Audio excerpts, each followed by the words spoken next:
Good morning, everyone. How are you? My name is Janita Mangum. I'm the coordinator of Minority Affairs here at Tunxis Community College. I want to thank you all for coming to hear our motivational speaker today, Mr. Keshawn Dodds. He comes to us from the American International College in Massachusetts. We're going to have a good time with him. And once again, thank you for coming. So here's Mr. Keshawn Dodds. Good morning, guys. Morning. Good morning. I just drove an hour, so please, good morning. Good morning. And I'm sorry, but I thought parking was bad in Springfield. You guys, I was almost late getting here because I couldn't find a spot. But I'm happy you guys are here. And I know the campus and the college is going to work hard to find new spaces once the snow melts. Hopefully it's not on top of the roofs, but there will be somewhere for you to be. Like Janita said, my name is Keshawn Dodds, and I'm from American International College, but that's not all that I do at the college. I'm a director of Greek life and assistant with multicultural affairs at AIC as well. On the other side of things, I am a motivational speaker and an author. I write books. Is anyone here inspired to write poetry or books, anything anybody wants to write? All right. It's not as hard as everyone thinks it is to write a book. It's not as hard as everyone thinks it is to get a book published. What it is, though, it is hard for someone to come up with a concept that you would want everyone to read. If you're writing for yourself, that's great. But if you're writing for an audience, you have to find a perfect niche that's going to get them to read your book. Also buy the book, review the book, and also spread the word about the book. And that in itself is a journey. But let me take it back for a minute and tell you how I got to where I am today. 1996, and excuse me, and I'm telling you this because it happens all the time. If I cry, don't go all, because you just keep me crying. All right? Please. 1996, my best friend Marcus McDowell was diagnosed with cancer. That was my first friend that I ever had since I was 6 months old. 6 months old. We did everything together. We played games, we read comic books, we created stories, we even got beatings together from both of our parents and anything that we did. It was like the Ike and Andy show, or whatever you want to call it. If he was there and getting in trouble, you know Keshawn was right behind him, and it's vice versa. That was my first friend. 1996, he was diagnosed with cancer, and he was in the hospital. While he was in the hospital, we had to do some things to get his mind off of having cancer and dealing with the cancer. The type of cancer that he had was prostate cancer at 17 years old. That usually doesn't go into people until they're older. It developed in him at 17 years old. But to me, I was like, you're young, we're going to beat it. It'll be good. We'll be outside playing basketball, football, whatever. You know, it's just something that we got to get through. So while we're in the hospital, we started to take our mind off of dealing with the thoughts of dealing with cancer. He was an avid cartoonist. He liked to draw. I loved to write stories. Ever since we were little, we read comic books. We were superhero star fans. We loved that, so we decided to create our own superhero. He would draw the characters. I would write the biographies and create stories. All through from January all the way through the summer, we created stories. All the way when school started, I went to Woodbury Munson Academy for a postgraduate year. And he was still in the hospital, going back and forth, going through his chemo. And I was visiting him after practice. I would stay there some nights. Some nights he would kick me out because I would go to sleep. He got sick and tired of seeing me. But we spent a lot of time together, hanging out. My best friend. I know he would have did the same thing for me. I was a great football player. Not anymore because I'm married, have a daughter. My life is about my kid. That's what I do, and I write. But while I was playing football, I did very well. Ended up getting a scholarship, second team All-American, all prep player of the year. I was getting an award in Boston. I was at a dinner, and I got this award from the Boston Globe. Very happy, very excited. I got back home that night, got in the house with my award, showed my mom, said, I got to get to the hospital. I got to go. Marcus is going to be so proud. I didn't even tell him about this. It was a surprise, so I was going to give him the trophy that I got. My mother grabbed the keys, and I'm like, going to change, and I get in, and she won't give me the keys back. What's wrong with you? give me the keys, I gotta go. And she just backed up. And I'm like, Mom, please stop playing. I know he's gonna go to sleep soon. I gotta go. And she's like, you can't go. I'm like, why? Well, Marcus passed while you were gone in Boston. Stop playing, I gotta go. I gotta go. Keshawn is gone. He can't be gone. I just talked to him a couple days ago. And it didn't hit me until I saw my brother walk in with his brother holding him up, that my best friend was gone. That I lost my best friend and didn't get to say goodbye. But it started to click in my head a week before that happened, the last time I spoke to him. He said, while we were walking out the room, and this never, you know, boys, we don't say mushy stuff because you're a punk if you do. He was like, hey, I love you. I'm like, shut up, love you too, peace. And I left. And that was it. Boy, when that happened, I lost a part of myself. I didn't know what to do. Now, my family is very deep into church. I have a pastor that's a brother. They came in, and he told me that Marcus is in a better place with God. My words, and I'm not going to say it, but it was F God. How can God take someone that never did anything wrong? He never smoked, never drank. Yeah, he beat up people because that's what you do. That's what we did. We played around, you know, you protect yourself, but nothing bad. Weren't in gangs. How can he take somebody that was never bad? F God, F life. I didn't want to go to school. Didn't see the purpose of anything. And so I left Wilbraham Munson Academy right because a week before Christmas this happened. And so I left. Didn't want to go back. January rolls around. I'm still not wanting to do anything.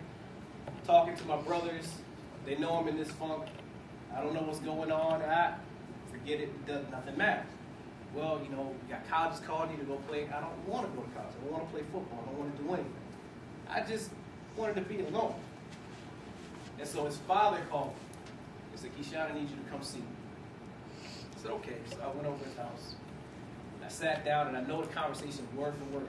And I wrote it on Facebook. I had those notes that you put on Facebook. It was the anniversary of my best friend's passing, so I put it on Facebook so everybody could see. And his father called me, and all he could say is, I love you, I love you, I love you, I love you. Because I did not know that changed everything about who you were. I walked into the house and sat down with his dad.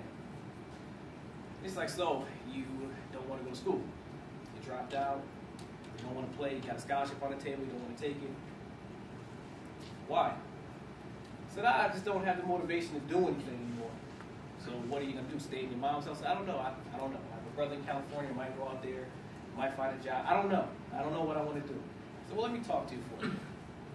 He sat me down. The first thing he said to me, he said, you know, a couple of days before your best friend passed, before your brother passed, he said, I know everybody's going to be okay, but you got to watch Keshawn because he's not going to handle this well. Now, he's almost on his deathbed. He's worried about me. He knew me that well of what I was going to do and how I was going to react because he would be the same way. He told his father, you need to watch Keshawn. And I heard that, and I'm like, are you serious? I could not be more serious in my life. He knew you were going to try to give up on yourself because he was leaving. That's why he never told you. When you walked in, when he was going through chemo, he always smiled. He never told you that he was in pain. When he had those temperatures, 110 degrees, he couldn't smile. When you walk in, he brightened up because that was the connection that you had with him. He would not show pain because he knows that you would do the same thing. And then the next thing he told me, he said, in the 56 years of my life, my 18-year-old son, he turned 18 in August, taught me how to be a man. I'm like, how did he teach you how to, you're like a God to us. How did he teach you how to be a man? So he showed me how to be prepared for anything. He showed me to suck it up, even when things are gone and done in your life. He showed me to be strong for other people. And so, I'm going to let you know that Marcus would be pissed off with you because of how you are right now. And I looked at it and I'm like, man, I can't believe this. I couldn't believe that my best friend really cared that much about me. And so, we sat and we talked for a little bit longer. To talk for a little bit longer about life, about goals, about where I wanted to be and what I wanted to do, who I wanted to be. Because my life wasn't the same Keshawn. I wasn't the same person anymore. And I made a decision that day that I would live the rest of my life for the both of us because he cannot. So his father gave me the pictures that he drew and the stories that I wrote, and he gave them to me. And I took them home, and sometimes I would look at them, and then I would put them away. I decided to go to college right in February. Got a phone call from one of the coaches. I actually went back to Wilbraham Munson Academy, and this is the best part about this. I walked into Wilbraham Munson Academy on a Wednesday, and they have chapel. And I walked in, and everybody stood up and clapped. And I'm like, why are you clapping? And the head of the school was like, we're just happy that you're back. Because of who you are as a person, you're good for this place. You're good. And we want to make sure that you make it through. And so I had a lot of people and a lot of support around me. And the best thing, I'm still in my little funk. And I remember the day I got out of it. You guys know about prep schools? I'm a post-grad, you have high school kids with you, middle school. And I had one of my middle school girls, Lisa, in the lunch line with me. And she's walking next to me, and all she starts doing is singing, I like to eat equals and paninis. And I'm like, what? She's like, you don't know that song? So she sat with me that whole day singing the song, and I laughed so hard. I haven't laughed in a long time, and she made me laugh with the Banoo-Noos, B99. I was like, I have never heard the song. It was the funniest thing in the world, but it got me out of my funk. And so I accepted a college scholarship to American International College. Went to college, but over that summer, I took the pictures out and I started looking at them. And I started having these reoccurring dreams about a superhero that was fighting and beating up monsters. It might sound weird to you, but it was something that clicked in my head. And it just kept happening, so I had to write it down. And I wrote page after page after page after page. And 6 months later, while I'm playing football, studying, doing everything else, I would take my time and write. I had a 300-page manuscript. I didn't know what to do with it, but I just had it in front of me. It was all the stories that I created with my best friend that I put together. I'm like, wow, I wrote a book. This is kind of cool. So gave it to my professor after I typed it out, and she read it. And she was like, you know what? You're in education, right? I said, yeah, you need to use this. Use what? I forgot about it because it was like 3 months after that manuscript you gave me about that superhero. I forgot the name of it. Oh, I said Menzuo. That's the name of my superhero. So I want to help you get it published. That was a great story. That can help kids learn to read or help them read better. I'm like, whatever. I mean, I'm a freshman. What I'm going to do with this in 97? I don't know. Okay, I'll think about it. Yeah, being a published author, okay. Never crossed my mind. I'm supposed to be in NFL. I had 168 pounds, 5'8", getting pounded by somebody 320 pounds. My dream is the NFL. I'm going to do that for the rest of my life. Okay, Keshawn, wake up. And so, I graduated. I ended up teaching at Homer Street Elementary School in Springfield. And they gave me the worst class that you would ever think of. And when they tell you when you're in school, who in here is an education major? Anybody? One education major? Good for you guys. Well, good luck. I'm serious. But everything that you learn in the classroom will never prepare you for what you learn in the class. And I was told that by my advisors and my professors. Whatever you learn in the classroom is going to prepare you to give the lessons, but you got to deal with the kids one-on-one. And if you're dealing with elementary, middle school, and high school, there's different phases of those kids. Elementary, they're huggy, lovable, they still get angry, they might want to punch you, some of them have problems with home, you deal with that, it's emotional because they're small. End of the day, they love you, Mr. Dodds, they give you a hug. Middle school, you have puberty, hormones changing, kids are going rampant, fighting, arguing, pulling your hair out, whatever else. High school, if you're young, they want to date you, or they want to hang out with you, or they want to fight you. So it's levels that you have to balance yourself with in the classroom that they never tell you about. And so you're in there, and I had the worst class. I was in the 5th grade class, and it's called special ed inclusion. So you had regular education and special ed kids. Kids didn't like to read. They're in 5th grade on 2nd grade reading levels. didn't like to write, hated school. All the bad kids that were in other classes got put into my class. So I had them. And my task was to teach them because every kid has to learn. My job is to teach them, to make sure that they're prepared. And guess what? My idea in life, after everything that I've dealt with and losing my best friend, is that everybody has an opportunity to be successful. No matter where you come from, what you do, who you are, what problems you have, with parents that don't want you, what lifestyle you have, it's your choice to make that decision to be better. And I instilled that in 10-year-old kids. So what did I do? I went to my principal. I told her, I want to teach my kids how to play chess. And I want to do something different. Every lunch period, we're going to learn to play chess, or I'll read a story to them. So I showed her my manuscript was still in a red binder that I had printed out. And I told them I'm going to read the story to them. If they like the first page, I'll read it. If you want me to read more, I will. Now, this is my end product, what I love. This is my first book. I got it published in 2004, republished it in 2009 with my series. I'll go more into it when I get there. But I'm in the classroom, and I said, I'm going to read the first page. If you like it, I'll read more. Now, these kids don't like to read. They don't like to write. But I knew I could grab their attention because this is the best thing that I ever created in my life. Besides my daughter now. It's the best thing I ever created. Guys like to hear the first page? Yes. All right. This book is called Menzel and the Calling of the Sun Prince. And I'll get into it after. But the first page, chapter 1, his arrival. April 16th, 1990 was the day that he was found on the doorstep of an orphanage in Seattle, Washington. Miss Susan Meeks opened the door that afternoon and noticed him wrapped in a bundle of towels, lying comfortably in the basket with a note attached to it. She picked it up and read it to herself. It stated, "To whom it may concern, please take good care of my son Jamal. He is very special to me, and he will be as special to your world. He is very exceptional and is only looking to be raised like a normal child would want to be. I hope that whoever he is with on this planet will love and care for him like he deserves. Also, please be very careful with who he comes in contact with. If the wrong people come into his life while he is not prepared, it could be very bad for him and for your world.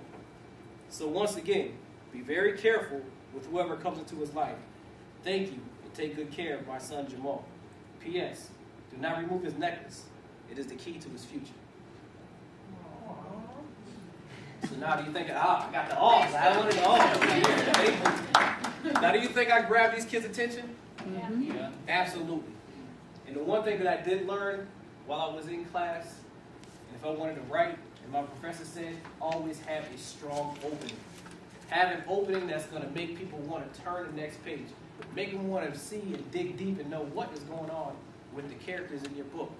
That was my goal. And for me, the funny thing about it, that didn't take me long to write. Because to me, it was a gift from God. I put pen to pad, and it just came out. Now, I was a writer. I like to practice writing. I like to write my own stories. But when it came to putting a book together, I had my best friend helping me do that. He was telling me where to go, showing me the pictures in my mind, and becoming each character and making this thing flow. And the first page, once I had that out and I saw that, I said, I don't need to change it. And my professor, that can't be your first time writing. How many times did we write it? We wrote it. I said, this is really like the first or second time going over it. I just shortened it to make it flow better. She's like, this is nice. This is really good. You read that to anybody, they're going to read more. They're going to want to read more. So do you guys want to read more? Mm-hmm. Thank you. Books are on sale, $15. But no, that was my tool. And so I read to them every lunch period. Days that I didn't read, I played chess. Why did I play chess with them? Because they had problems solving problems. They would give up when they read a word problem or try to write a sentence. They give up. Remember, I have the worst kids in the school, the kids that every teacher cannot handle. The parents are getting called in. They can't suspend them because they've been suspended 2 months. They're in my class. I had to give them courage, confidence, everything that they didn't have or were not getting at home. On top of dealing with some of the problems that they had coming in. In an urban area, some kids, and the problems that I had working with kids, sometimes you just want to take them home. Because what they deal with at home is not healthy. And you hate to be standing in the way of it, and you see it, you can't do anything. So my job, knowing I can't take all of them home, I have to empower them to take control of their education. One of my kids, who was the worst, and I still remember his name, Oscar Santiago. This boy was the worst kid ever. I'm talking about if he didn't like you, he was picking that chair up and throwing it at you. And then he was laughing because what are you going to do? You're going to hit me because he was getting hit at home. So that was his reaction. And so when he did throw the chair at me, he did. Before it landed, I grabbed him. And I took him outside and I yelled at him because I don't do it in front of the class. And then I told you, do it again, me and you're going to have some issues, but I love you. Now give me a hug. So that was the first hug he got. And then I got him. So he started listening to the stories. He would play chess with me. He became my smartest student. And he's going to be graduating this year from Central High School, and he has a 3.2 GPA. His mother was, to this day, we're best friends because she said my son came home one day and had a book. And he didn't play his game, didn't put on the TV, and read a book. What in God's name are you doing with my kid?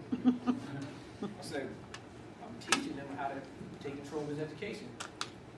He was like, well, his father, was a big drug dealer, got arrested in front of him, he used to hit him, did all this, but he's changing his attitude. I said, he's angry. Kids don't know how to express that anger. Yeah, he threw a chair. Yeah, why don't you go? I'm not going to call you because every time I call you, that's what happened before. What are you going to do? Punish him? The boy has been punished enough. And so I work with him. He'll come in, he'll read. He became my best student. And it was the funniest thing is that in Massachusetts, we have this thing called the MCAS. I'm not sure if they have it here, so a standardized test for high school. And my kids, in all of them, I had them go from a second grade reading level to a third and fourth grade reading level within that year. Principal came into the classroom. She had other teachers coming in. What are you doing with these kids? I said, they're so far behind, you have to take more time. I would come in early, set up my lesson plan, work with them at lunch, do everything I had to do with my kids in the time allotted to make them better and more confident in themselves. And I told them, when you walk out of here, you will be smarter. There's no choice. If you're in my class, I'm going to push you. I'm going to challenge you. I'm going to make you upset because your brain is working.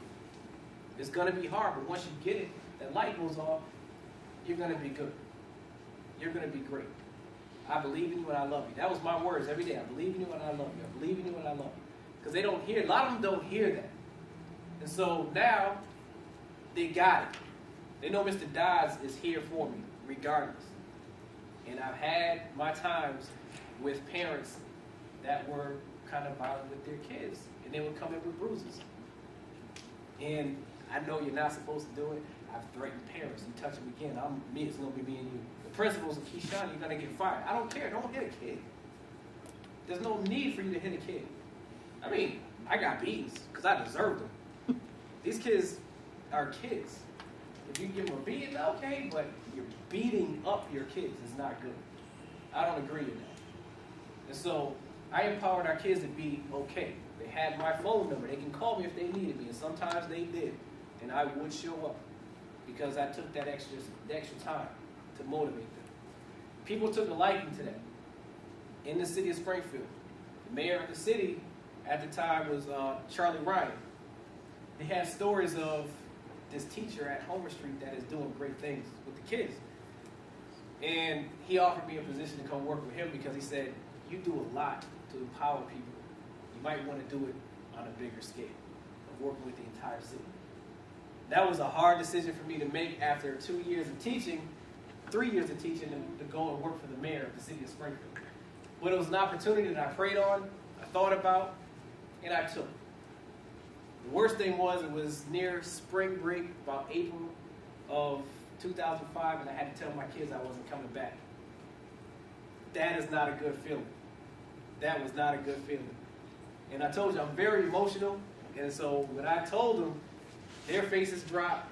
But then one of my kids, one of the other kids, Oscar's little brother, which I had in the class, because he came up too, and he was in my class. That's good for Mr. Dodds. He's going to be successful. Well, now I'm going to follow. And that broke me. I couldn't believe it. I got little kids, but that's the attitude that I had. You're not always going to have people around you. And they understood that, but they're going to take whatever they have and use it to become better. And so our kids are starting to become better. The tools I use in my book to become better. And so I use my tool to read and write and motivate people. To this day, I go wherever is needed for me to go and speak, to read, to motivate. Because it's in you to do the same thing. And hopefully what you get out of me is, wow, I can do it too. Whatever I decide to do, I can do too. Because it's not going to be an easy journey. If it was easy, everybody would be a millionaire or a billionaire. If it's about the money that you're chasing, then you're going to have problems. If it's about the lives you want to change, then you're going to be successful either way. No matter what you want to do in life, you're going to be successful. So I took my job, went to the mayor's office, worked there for 2 years, and I'm telling you, that's like being thrown, in politics, you're being thrown into a pot of boiling water with nothing on. And everybody that you think likes you now hates you. They want to crucify you. They talk about you. They call you whatever they want. It doesn't matter. It does now. And know you see the snow removal, right? All this stuff that you got to do. I'm in the office. Somebody called. I can't get out my driveway. You need to come shovel. How are you in my office if you can't get out your driveway? Well, I walked out and took the bus. Well, you know what? If you took the time, and you can't say this, you took the time to shovel, maybe you can get out, because everybody has this problem, but you have to be more diplomatic about it. And being in that arena of politics, you have to learn how to handle stress. And the person that I am, as you can see, I'm very emotional. I don't handle stress that well, because I care about people. So if you call me out, I'm calling you out too. Me and you are going to have some issues. But I'm going to try to handle your issues as well. So I stayed in politics for 2 years, but then I left to American International College, where I am now, which I love, because I'm around you guys. People that are on a different wavelength. People that want to do something with their lives and also become successful, but need guidance. And also want that extra push of how do I get there? How do I navigate this river? I don't know. I know I'm taking the steps to be in class, but what else do I need to do? And from where I've been and what I've been through, I know the steps. Because I was taught along the way from certain people. And I always listened to whoever had some knowledge about doing things. I always listened. And so, with that, you guys need to take steps. You're here in class. What's your next steps? Now it's time for you to take the next step and build your network. Build your network. Start talking to people around you. Professors, the president of the college, people that work in the offices, people that have interest in your fields of work where you want to major in. Whatever you want to do, start getting around those people because they know people. People know people. You know, I got this great person who may work well as an intern at your office. Build your network. And then you shine when you get an opportunity to represent the people that are representing you, that have recommended you. You don't embarrass them. You do what you have to do to be successful. So when they recommend you, and they come back and that person, you know what? I'm happy you recommended this person. Whatever you need from me or another person, go right ahead because now you set the precedence of greatness. Just the little steps that you take make you great. So whatever issues that you deal with in life, whatever that you think you can't overcome, understand that you can. Never, ever let yourself be knocked down and not able to get up. I almost did. And if I did, I wouldn't be here today. And I'm a true testament of it. Losing someone is far worse than what I would ever think. And to have someone that close to me as my brother, like I said, more than a best friend, I lost it. But if I would have gave up, I would have never wrote the book. I would have never taught these kids to change the lives that I've changed, motivated people, and continue to be able to speak and do what I want to do for a career. Is to continue to motivate, to continue to inspire, to continue to make people better than me. That is my goal. I love to pull people up and then throw them into the sky and make them go higher than I can because that is what I do. I don't do it for the credit. I don't do it for the fame because it's not an easy thing or a job that you can get fame from. I do it because I love to help people. And it's something that's just instilled in me from a young age to always respect others and to always push yourself and others to be better.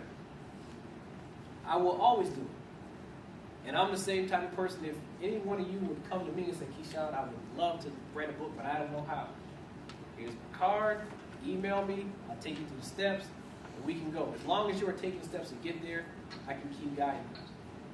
And I've done it for several people.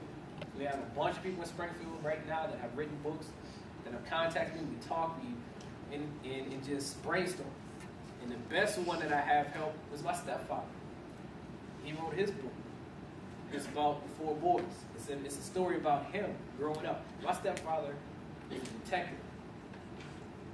He's a detective. You think he's a big black guy, and he knows how to take people down. He's a sharpshooter too. That's a tough man. When I read his book, I was so shocked. I did not know that he grew up in an orphanage. I did not know that he was mentally and physically abused his entire life.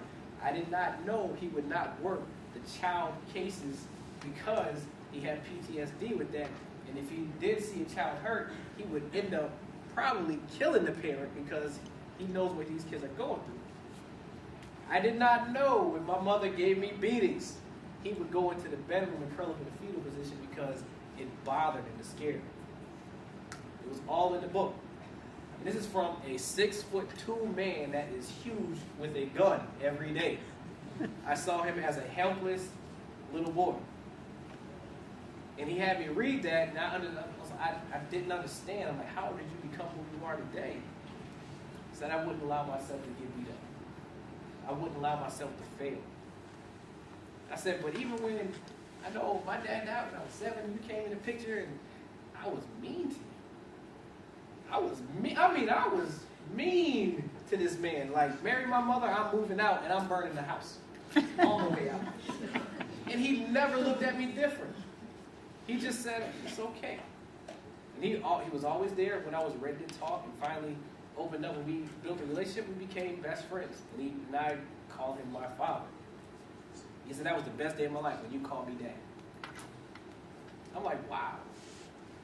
I was mean to you, man. Dang, how do you love somebody else so mean to you? But that's what it is. He showed me how to be better. So the people around me showed me how to be better. I pick and I see this, and once you start to read other people's stories, wow, that's something. My father was actually invited into Boston to rewrite the new legislation for adoption in foster homes. They had him with his book. He actually was on a panel with Bill Cosby about children in foster homes. I couldn't believe it. I said, I want to be with Bill, the Jello Man. I want to be with the Jello Man. But he's doing these things at an older age, and he never gave up, and he's still doing it, and he's still writing. He has that book now. And it's a great feeling to keep seeing that happen. So if you guys aspire to do anything, I don't care if it's in writing, education, business, marketing, communications, whatever you want to do it the right way. Take the steps. Work hard. Always smile. Even when it's hard to smile. Always smile. Because guess what? Somebody else somewhere has it worse than you. No matter what you're going through, somebody else has it worse than you.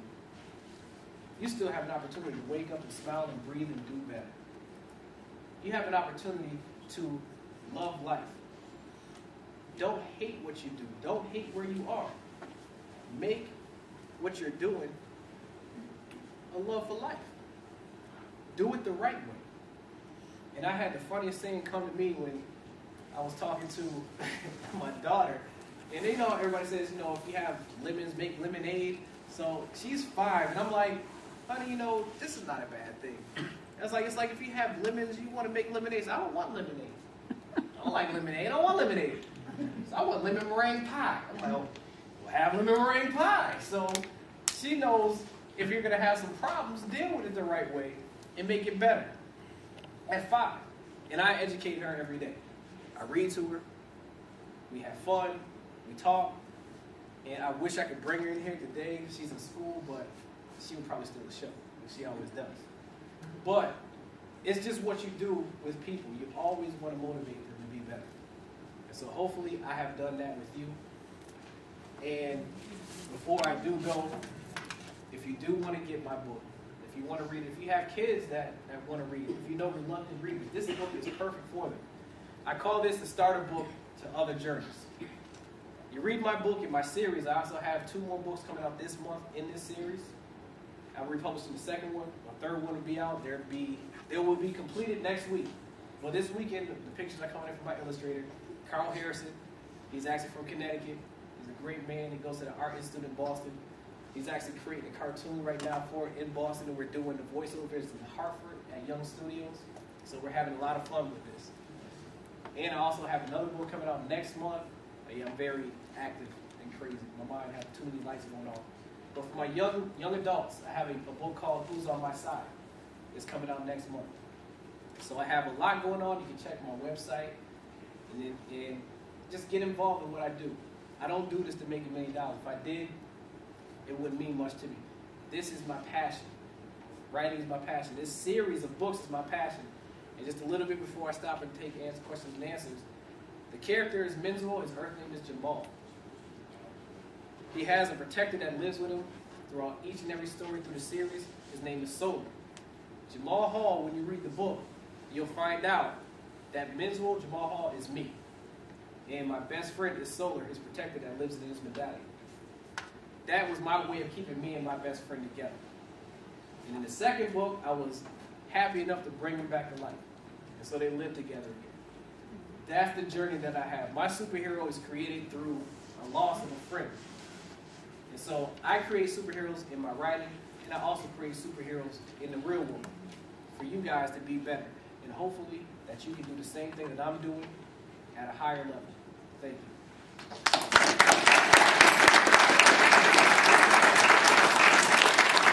Any questions?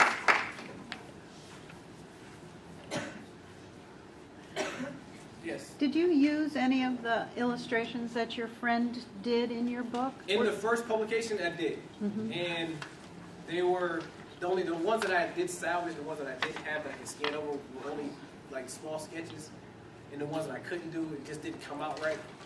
And so I got with my friend Carl Harrison. He liked the pictures. He said, I want to recreate the pictures for you. And he's like, I'm in art school. I can do this over. So he recreated the pictures to make it more modern. And they looked a lot, it was 100% better, which is great. But he brought one of my characters that my best friend and I created to life in the books. Any other questions? Great. Yes. How much does the book cost? They are $15 a piece. You can purchase them today. Oh yeah, you can sell it back in the box. I'm not playing. You can purchase whatever you want today, besides me. Okay. I'm playing. Question. How long did it take you to really come to terms after your best friend with that? That you were okay to move on from it in a healthy way? Oh man, come to terms with it. Jeez, passed away in '96. I think I finally came to terms with it when I graduated college in 2001. And it was funny because what mattered to me really didn't. I was really trying to find who I am. And my football coach in college was a philosophy major. He used to analyze people like crazy. And he would watch me from high school, because I played at Central High School in Springfield. Then I got to AIC, and he saw this distant player. I was still a good player, great team player. But he would notice some days I would go away and just sit here and watch me. And he would just wonder, what is wrong with me? Like, I'm fine, what do you mean? No, something is not right. And so we sat and talked, and it just took a long time for me to realize that he was gone. It's hard to get over something like that, but you cope with your own way. My way was writing, and once I finally got the book published, it was like I'm okay. I'm okay. I can move on with my life. I can live life for me and Marcus. That was the best thing. So it took a long time, but I'm still, to this day, you can see it's 2011, I'm still crying. I'm getting better. I don't stream now. I'm well done. I'm getting better. Yes. How were you able to balance school whatever other responsibilities you had at the time and writing chapter after chapter when you were in college? I don't know. I say I probably have like borderline ADHD. I say that because I have so many things going on. Because that's a lot of responsibilities. Well, I triple major too. Yeah, I told you, crazy. I was. I played football. I majored in political science, secondary education, and sociology. I also wrote my books while I was in college, and I played football, and I worked.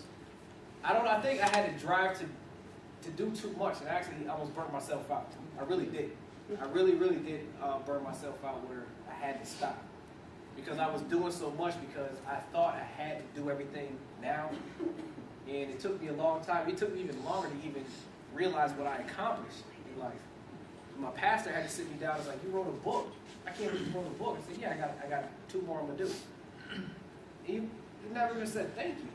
Like, he never sat back and relaxed and understood what you triple majored in college. You know, you get your master's, you're working, you have a family. My wife, bless her heart, I don't know how she dealt with me because I was so active and I just had to kind of slow myself down. I think I was more prioritized than what I thought. I thought I can do everything. And when you do that, you don't do everything well. You kind of do everything okay or good. And once I started to slow down, I started to become better. But I think it's with me was trying to manage my time and understanding what is important and when I need to put things aside and do things the right way. And so that's where I am now. I'm 32 and I'm trying to, sometimes I gotta push myself to slow down. Whoa, stop. I guess what I want to know is what was the process between you being in a slum, not wanting to do anything, and then get into a state of mind that you refer to as ADHD or well, I say that as a joke, but I think it's just to get in that state of mind was just to make myself better. I didn't like where I was, and I had to push myself to be better. So I prayed on it, I thought about it, and I sat back and tried to become who I really wanted to be. It takes time. It takes time to think about where you want to be and who you want to be. And then you just got to move forward. You take baby steps to get there. It's not an overnight process. I just didn't jump from out of the slump to being me playing football. It took a long time to get back into the rhythm of life because I was so distant. And it still takes me a long time to have close friends because I lost the close friends because and the funny part, my roommate in college name was Marcus. How awkward is that? And it took me a long time to be close to my roommate because me and him were friends, but then when we got close, I would just go and hang out somewhere else. He's like, where you at? You've been gone for like 3 days. And so we finally sat down and talked. He was like, I understand, man, but, you know, you can have friends. That's not going to happen to everybody in this world. So I had to get myself out of there and take the baby steps to be better. Any other questions? Yes. Do you still keep in touch with your students? Or? Oh, yeah, I do. Facebook is a beautiful thing. I have a lot of my friends on Facebook and all my kids that they find me and I do friend them because I don't write anything negative on my, you'll never see anything derogatory or bad on Facebook on Keshawn. When you're there and you see my page on Facebook, it's about my book or a book signing or motivating people some way. So I do talk to my students and they tell me how they're doing. Not all of them are doing great, but they are willing to tell me where they are because I know they're reaching out and want advice. And a lot of them are telling me they're doing great, about to graduate. I'm happy to hear. And so I do keep in touch with all of them. Any other questions? Yes. Have you ever, I know you motivate speaking to students. Have you ever actually went to like a church service and actually talked to people on like the church service or anything like that? Yeah, I do. I mean, I do that a lot as well. And I'm telling you, when who I am, and when that spirit hits you, it can go forever. And you talk, but I love it. Wherever I do speak, it's motivation for whoever who's there because my story to me, hopefully it'll help you understand that, wow, if you can deal with that and become better, I can. No matter if it's a church, school, wherever else, I'm willing to go wherever it is because everybody needs to hear a good story. It'll become better. That's what it is. Any other questions?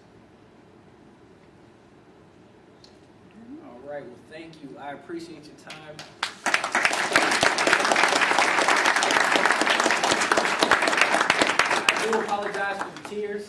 But that's what makes me, me. So I would tell anybody, don't ever hide who you really are. Because if you do that, you're not going to be happy with yourself.